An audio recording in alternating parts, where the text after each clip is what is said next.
Physical fitness plays a big role in the Navy's capability to carry out operational tasks, often in challenging conditions, which is why it's an important part of each member's daily routine. Most importantly, you need your fitness to fight and win in a maritime environment. Seagoing life is at times challenging, and personnel must be able to competently carry out their professional tasks in conditions which can quite often be harsh. Having a reasonable level of fitness will allow you to do this. Whether you're an officer trainee at the Royal Australian Naval College or preparing to become a sailor at recruit school, you'll need to pass both the swim test and the physical fitness test during your training in order to graduate. There are two tests you will need to pass: the pre-joining fitness assessment prior to entering the Royal Australian Navy and the physical fitness test in week 1 of officer or sailor training. If you're an active person and you maintain your fitness by running, swimming or playing sport regularly, then you should have little trouble passing both tests. You're expected to have a reasonable level of fitness in the areas of cardiovascular fitness, muscular strength and endurance, and water-based fitness. The RAN swim test. The swim component will test your swimming fitness, strength, and endurance. It will also teach you safe and effective methods for escaping from water-based danger, including jumping from a height into the water, swimming underwater, swimming a long distance and treading water, all whilst fully clothed. The swim test takes place in either an indoor or outdoor pool or in a suitable area of the sea. The physical fitness test consists of upper body strength and endurance tests, abdominal strength and endurance tests, and aerobic capacity tests. This could be a 2.4 kilometre run, 5 kilometre walk, beat test, or 500 metre swim. The flex arm hang and push-ups are used to test your upper body strength and endurance, which both reflect your ability to carry loads and support your own body weight.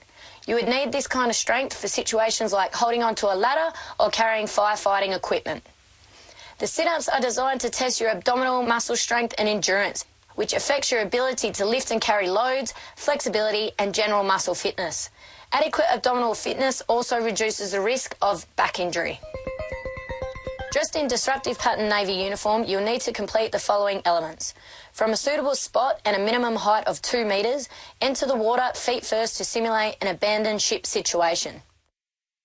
Plunge and swim for 10 metres underwater, completely immersed, to simulate an escape from a sinking vessel surrounded by oil.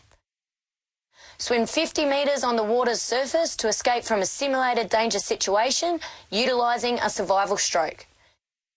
Spend 15 minutes in deep water where you are unable to touch the bottom, utilising any of the following survival float techniques. Supine, on the back, lying on the surface of the water with legs outstretched, arms scaling by the side. Tilt the head back and point the chin to the sky. Inflate the lungs and push the chest out of the water while raising the hips to keep the legs and feet on the surface. Vertical, egg beater.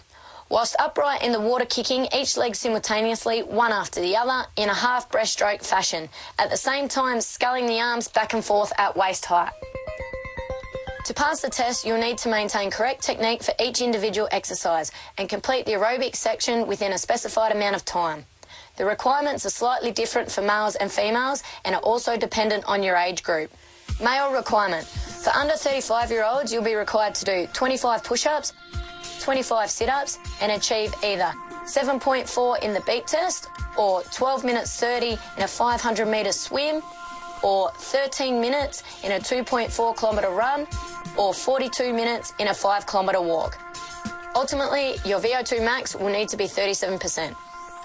Female requirement. For under 35-year-olds, you'll be required to do 10 push-ups, 25 sit-ups and achieve either 6.9 in the beat test or 13 minutes 30 seconds in a 500 metre swim, or 15 minutes of a 2.4 kilometre run, or 43 minutes of 5 kilometre walk. Ultimately, your VO2 max will need to be 36%.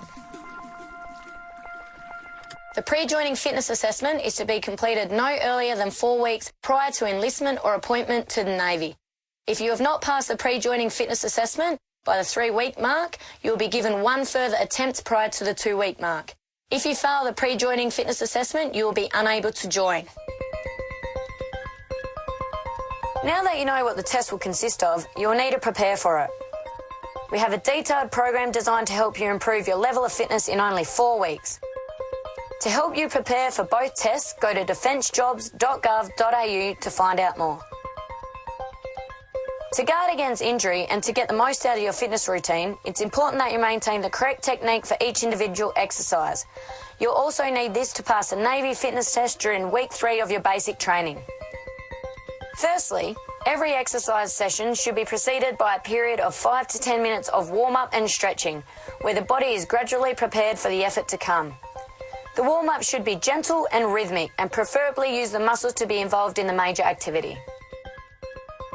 After the warm-up, you should complete a number of stretching exercises to prepare your muscles for the activity.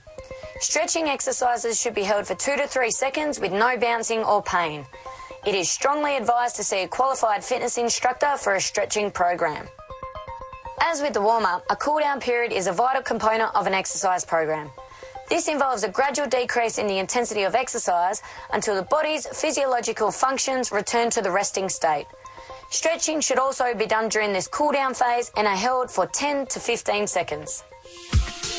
Maintaining your fitness isn't just important for your role in the Navy. There are many other benefits which include improved sleep, improved resistance to illness, more effective weight control. Confidence levels will increase, which means motivation, morale, discipline and willpower will also increase, and it's also a great guard against stress.